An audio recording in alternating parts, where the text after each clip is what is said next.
everyone! Welcome back to my channel. It's your girl, Nicole. So for today's video, gagawa tayo ng DIY face mask.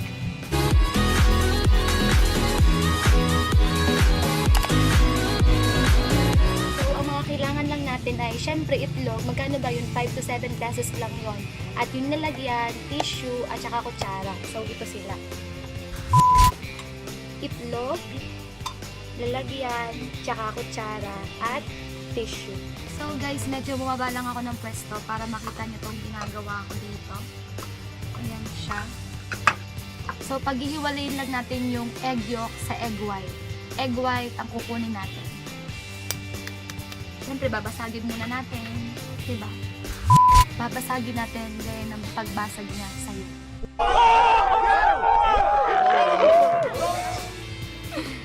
So be careful lang guys.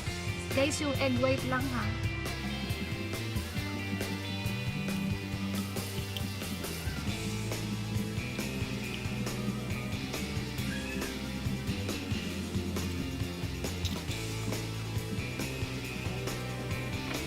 A few moments later. So guys, yan na yung nangyari. Napaghiwalay ko na siya.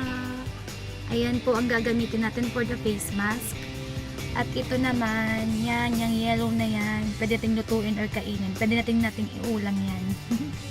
So yun, dahil napaghiwalay ko na, gagamitin na natin to. Yung egg white na yan. Siyempre, make sure na malinis yung mukha natin para pag nilagay natin, in-apply natin, o diba? Para hindi siya madumi. And para hindi umano yung mukha natin. So ito na, nalagay na natin. Kung may brush kayo, yun ang gamitin nyo. Pero kasi wala akong brush, kaya ito na lang yung gagamitin ko. Pour lang po ako. So ito na. Nahuluin mo na ito ng kamay. Guys, kumuha na rin kayo ng headband, tapos ilagay nyo dito. Para hindi maano yung buhok nyo sa mukha nyo kapag nag-apply na kayo nito. So yun, i-apply ko na siya talaga. Ganito lang siya. Ilalagay nyo lang siya sa face nyo. Scrub. Kaya guys, maganda gamitin din yung, kung may brush kayo, yun ang gamitin nyo. Para madali tayo, diba?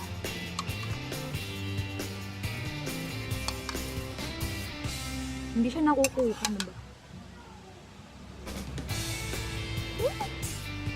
Ilagay nyo lang siya sa face nyo. Yan. O, diba? Parang Koreana. Pero hindi lang yan. Hindi yan yung mangyayari sa mukha natin. Kasi, ginawa ko na rin to dati. Tas parang nawala yung whiteheads ko. Ganyan. Kaya gusto ko siyang gawin every week. Saka super affordable lang kasi 5 lang naman yung itlog. Diba? Tapos meron naman yata kayo sa rep nyo. Hindi lang kunin.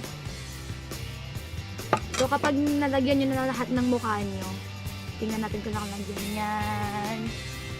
Okay na. Kumuha na kayo ng tissue. At yan. Diba dalawa siya? Pwedeng dalawa para makapal na. Ilagay nyo siya dito. Parang siya yung magiging foundation para mahaltak nyo. Ayan. Tapos kapag nalagyan nyo na ng tissue, lagyan nyo siya ulit nito.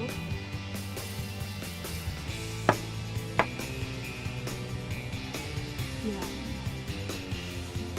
Kukuha lang ako ng salamin. Wait lang. So yun guys.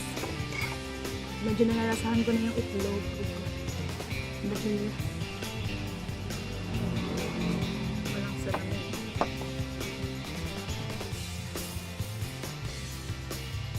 I-apply nyo lang siya ng i-apply.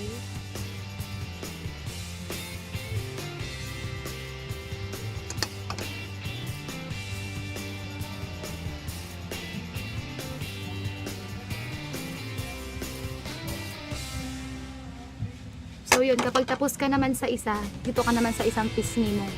Pero huwag mo pagsabayin ha. Masakit yun. Okay. Char! So yun, nandiyan lang na-click natin. Then, ang ginawa niyo dito, ganun din yung gagawin niyo dito. Siyempre, nilagyan ulit dito. Ayan. Guys, kung may brush talaga kayo, yung gamitin niyo. Para okay siya. Pero okay din naman yung teaspoon yung gamitin natin.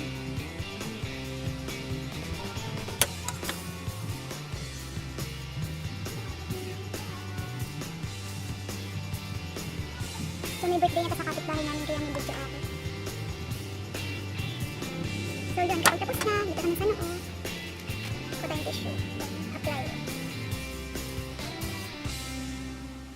Parang kulpid. Lagyan niyo lang.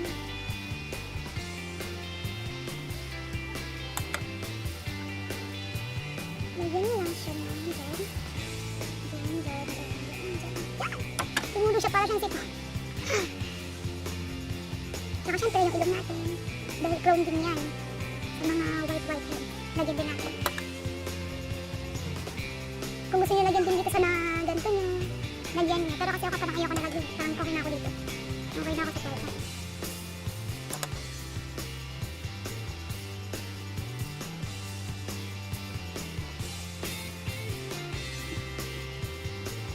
So ayun guys. Tingnan lang natin. Amazing.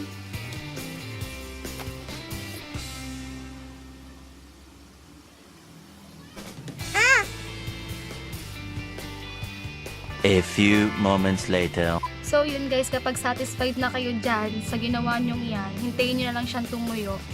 So ito, hintayin ko na lang siyang matuyo at mamaya ko na lang ulit sa'yo papakita yung nangyari sa mukha ko pagkatapos nun, ha? Papatayuin ko muna. One eternity later. So guys, kung pakiramdam yung tuyo na, tatagtagin na natin siya. So tuyo na siya, tatagtagin na natin.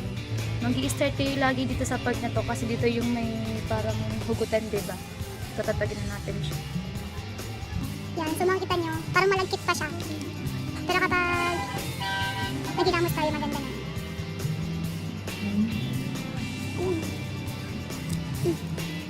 Nakuha na yun dun eh, kanina.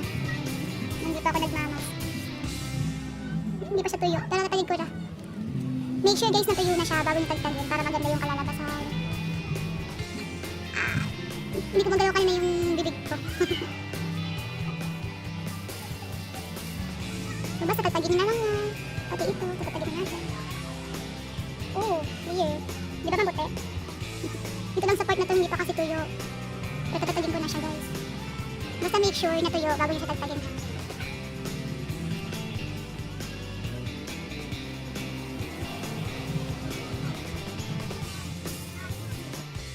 Tatagin na lang natin. Guys, maganda siya, oh. Di ba puti siya? Unlike kanina. So yun, kapag natagtagin na lahat at may kapit-kapit pa dyan, syempre hihilamusan nyo muna. So maghihilamos lang ako at i-update ko kayo kung ano nangyari. So yun guys, ito na yung nangyari nung hinugasan ko yung mukha ko. So kita nyo yan, parang wala na siyang dumi-dumi. Talagang may pimple lang ako, pero nawala talaga yung mga whiteheads dyan. Kaya itry nyo na rin yun guys. So yan na siya. Ang ating DIY face mask. Itlog lang tsaka tissue. Di ba maganda? So yun guys, hanggang dito na lang muna yung video natin. Kung hindi ka man nakaka-subscribe sa channel ko, make sure na nag-subscribe ka na at i-click mo na rin yung bell button para like kang updated sa every upload kong video. So i-share nyo to sa mga friends nyo na maganda yung kinalabasan nito at nawala yung mga whiteheads. So ingat kayo palagi.